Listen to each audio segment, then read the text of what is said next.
ही sensibility जी आहे ही actually Nishikant कामतची sensibility आहे. कदाचित संदीपला कळली असेल, मला नव्हतं कळलं. जेव्हा तो सिनेमा रिलीज झाला ना त्या दिवशी मी पुण्यात शूट करत होतो. माझी 2 to 2 शिफ्ट होती, दुपारी 2 ते रात्री 2. सुकन्या कुलकर्णीचा फोन आला आणि शी स्टार्टेड क्राईंग. मला वाटलं की बहुतेक आपण माती खाल्ली आहे म्हणून ही रडते. की काय झालं. नेक्स्ट डे सकाळी मला निशीचा फोन आला. वी हॅव अराइव्ड संजय, आपले दिवस बदलले असतील, आपल्याला तर 2ची शिफ्ट आहे. काल रात्री 2 वाजेपर्यंत जे लोक हा संजय भाई बताओ कहाँ पे लाईट लू असे बोलणारे लोक, दादा लाईट किधर रखू. आणि आम्ही बघितल्यावर हे आम्हाला कळलं की हा जे काय मोठे डिंगे मारत होता ते ऍक्च्युली काय होतं. No boss, he knows is work. आता मी निशी आयुष्यभर तुझं ऐकेन त्याचे कट्ट्यावरचं. तो वेडाही नाहीये, त्याचा तोल सुटलाय, त्रागा आहे. कारण आम्हा दोघांनाही माहिती होतं की ती इकडे पण जाऊ शकते किंवा म्हणजे तो घायल नाही होता का.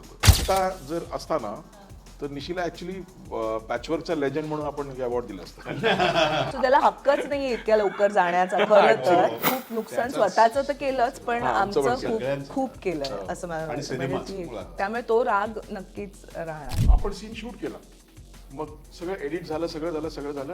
तर निगेटिव्ह कटिंग मध्ये नेमका तो जो फ्रेमचा शॉट आहे ना, एक फ्रेम फाटली रे. लो एंगल से लिया है ना शॉट, वो लगा ना. नहीं, मेरे को 1 शॉट ही